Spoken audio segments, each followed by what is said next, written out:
ესეც არის პირდაპირი პროვოკაცია ვითომ იმ ახალ პარტნიორის მხრიდან, რომელიც ახალ ჩვენი, ასე ვთქვათ, ქართული ოცნების ხელისუფლებისთვის ერთ-ერთ მთავარ პარტნიორად არის აღებული.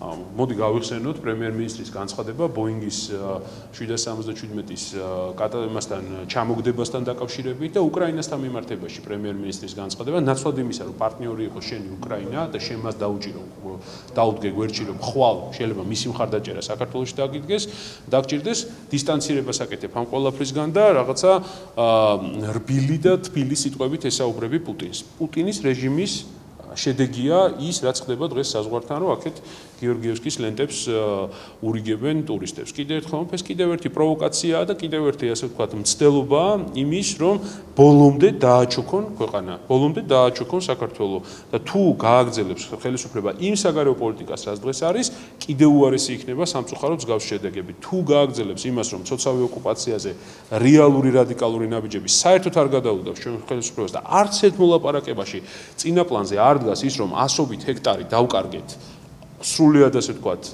არაფრით, ხო, მაშინ ჩვენ მივიღებთ გეორგიევსკის ლენტებსაც მივიღებთ, პუტინის მეწარმომადგენლობას მივიღებთ, მეხუთე კოლონის გააქტიურებას მივიღებთ, FSB-ს აგენტურის გააქტიურებას მივიღებთ და პასუხად რას აკეთებს ხელისუფლება? უშვებს აგენტებს ციხიდან.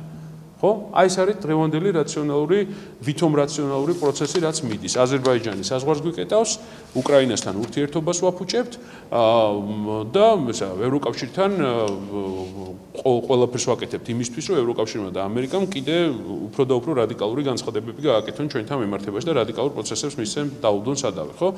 ამით ზიანდებით თითოეული საქართველოს მოქალაქე, არა ნაციონალური მოძრაობა და არა მიხეილ სააკაშვილი.